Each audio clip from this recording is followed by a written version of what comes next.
కనీస అవగాహన ఉందా?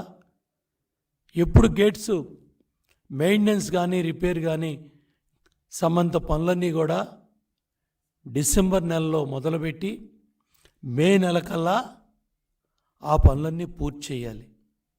నువ్వు 5 ఏళ్ళు ముఖ్యమంత్రి ఈ రాష్ట్రానికి.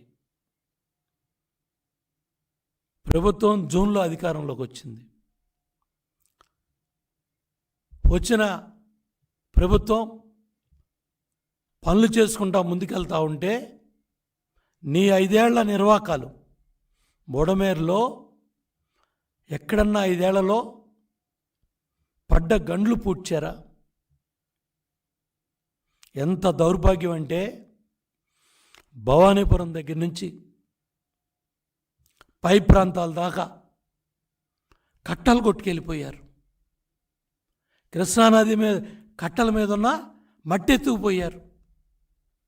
బుడమేరు డైవర్షన్ ఛానల్ ఏదైతే వెళ్ళలేరు రెగ్యులేటర్ దగ్గర ఉన్న విజయవాడకు వచ్చే కట్టల మీద ఉన్న మట్టిని అడ్డగోలుగా పంది కుక్కుల్లాగా వైసీపీ కార్యకర్తలు, నాయకులు, మీ ఎమ్మెల్యేలు, ఎమ్మెల్సీలు, ఎంపీలు దోపిడీ చేసి ఎత్తుకెళ్ళిపోతే పనిచేసే అధికారులు పోలీస్ కేసు ఇస్తే ఆ అధికారిని తీసుకెళ్ళి కర్నూలు జిల్లా నల్లమరి ఆ అడవుల దగ్గర ఆ అధికారిని బదిలీ చేశారు. 5 ఏళ్ళని ప్రభుత్వంలో పనిచేసిన మంత్రులు పోలవరం కాలం మీద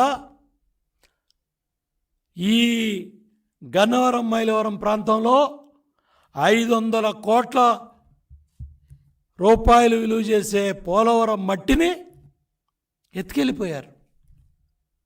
బుడమేరు గట్టు మీద ఉన్న మట్టి అంతా కూడా తోవుపోయారు. ఆ పాపాలన్నీ ఇవాళ విజయవాడ ఈ బుడమేరు పరివాహక ప్రాంత రైతాంగం ప్రజలు, విజయవాడ నగర ప్రజలు నీ ప్రభుత్వ నిర్వాహకం, నీ ప్రభుత్వ యంత్రాంగ నిర్లక్ష్యం, ఆనాడు 5 ఏళ్ల వైసీపీ పాలనలో అధికార పార్టీ నాయకుల మట్టి దోపిడీ, ఇసుక దోపిడీ, పోలవరం మట్టి దోపిడీ, పర్యవసానం ఇవాళ బుడవేరు కాలువగట్లు పొడవటానికి ఆ తీసుకొచ్చే రాయి కూడా మట్టి కూడా ఎంతో దూర ప్రాంతాల నుంచి తీసుకురావాల్సిన పరిస్థితి వచ్చింది.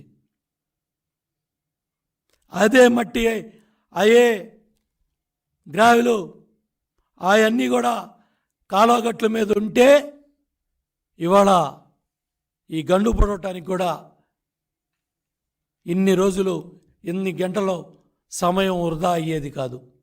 ఇన్ని పాపాలు చేసి, ఇన్ని దుర్మార్గాలు చేసి 5 సంవత్సరాలు ఇరిగేషన్ డిపార్ట్మెంట్ని, వ్యవస్థని భ్రష్టు పట్టించి పనిచేసే అధికారుల్ని, ఎందుకంటే చంద్రబాబు నాయుడు గారి పరిపాలనలో 5 సంవత్సరాలు 68,000 కోట్లు ఖర్చు పెట్టి పనులు పరిగెత్తించి యంత్రాంగాన్ని, డిపార్ట్మెంట్ని పరిగెత్తిస్తే